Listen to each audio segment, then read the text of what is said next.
There I was. The year was 1974. I'm in the middle of a boxing ring with a guy twice my age. I was going to dental school at the time, and many of you know that how I put myself through school was I was a boxer. I was a fighter. And I know that sounds weird, but there I was, just embarking on my boxing career. I found a great coach, guy's twice my age. I'm in the ring, and I'm thinking I'm the baddest dude there ever was. And all of a sudden, I keep feeling my head going this way over and over again, up to 3 or 4 blows. And there's this punch coming at me, and I know there's only one guy in front of me. It was a left hook. And it was this guy in front of me who was going to be my trainer. It hurt. I didn't like it. It was really uncomfortable. And you know, and for a kid, 24 years old, who thought he was the baddest thing they ever walked, I had 3 different black belts. There's a guy twice my age just cleaning my clock, man.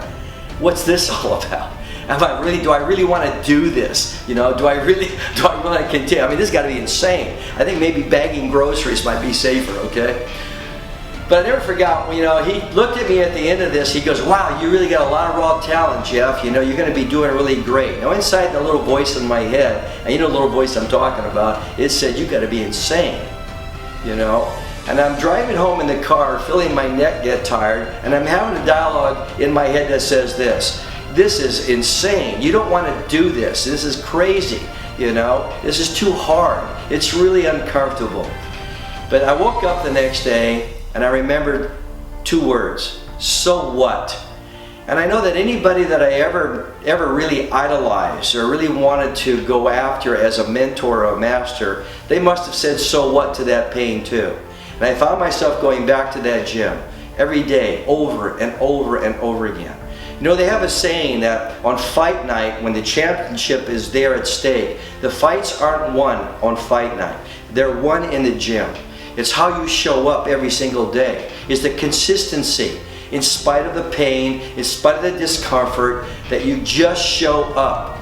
Now, one of the things I did, and I really want to lay on the line for you guys out there, when you're about to start in something with a lot of passion, you're going to hit a lot of bumps in the road. You're going to get those left hooks that come from nowhere, all right?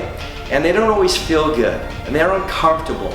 One of the things I did, knowing that I was going into a new territory, I mean, let's face it, I'm a health professional during the day, wearing a tie and a white coat, treating patients. And then I go to the ghettos at night, and I'm entering a completely different energy, taking my life in my hands, going into a barbaric environment like boxing. I did my homework. I asked around. I said, what are the belief systems of this new environment? And everybody said, all of the pros, all of the fighters said, you don't want to go into the corner. Never put yourself into the corner of that boxing ring, because that's where you're going to get cornered. That's where the knockouts occur. That's where you're going to feel weak because you can't go either side. So I made it my business to get good in the corner. I would go to the gym every day, and half of my workout would be, I'd climb into that corner, the bell would go off, I'd find the biggest sparring partners I could find, and they look at me and they go, what are you doing? I said, I'm going to fight out of the corner. I'm going to make this corner my friend, and I need to get past you. I would do this over and over and over again, because I knew that the belief systems for my opponents, including myself, that if I could take the weakest part of me and make it strong by making friends with it, then I'm going to master it. I found myself getting so good that on fight night, I would find myself somehow back into the corner, or purposely leading the other opponent into the corner, only to surprise him by exploding out of it. I wanted those ropes on my back to ignite a power inside of me, so that there was nothing weak about anything in that corner or anything in that ring. That ring belonged to me. That was my ring. That was the attitude I built around that. I had no idea how that would follow me into the arena of business. Now, if you've been in any kind of business or organization, you know those left hooks come from all kinds of angles. You know that they're unpredictable and they don't always feel good, that the pain can be emotional and last for a long time.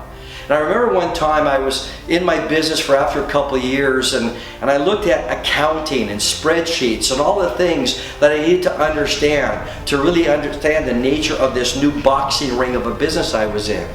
That was my corner. But I remembered, what did I do? I made that my friend. I went back and I learned and I mastered it, and I got the best to teach me how to master that corner of the ring called accounting. That's one of many corners that I had. Now, the conflict and the resistance that you feel literally could be a signpost of where you need to go. In the boxing ring, it's pretty obvious. In the world of business, it's not so obvious. The corner doesn't always materialize itself in front of you. So you need to know what the signpost may be is those uncomfortable things like accounting or conflict in your office that doesn't feel good. But literally what the masters and leaders do, that's the direction they go.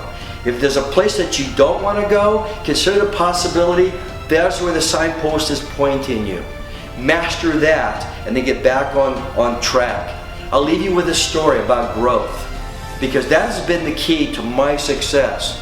When people come to me and ask me to coach them, and I discover what their strengths are, yeah, we build on those strengths, but more than anything, it's my job to help them get strong in those corners and those places where they're weak, where they want to delegate it to somebody else and get them strong there.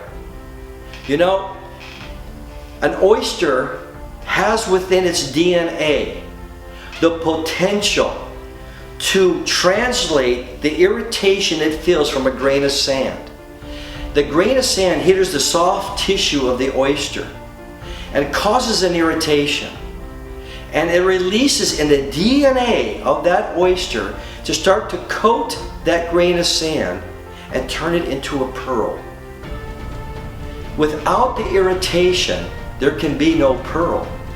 So what I want to leave you with is that when those irritations in life come forward and you feel the pain or the discomfort of that, reflect back that you have within you the ability to translate those, to literally release the power to create each one of those irritations into a string of pearls that could go forward and transform your environment and the people within it.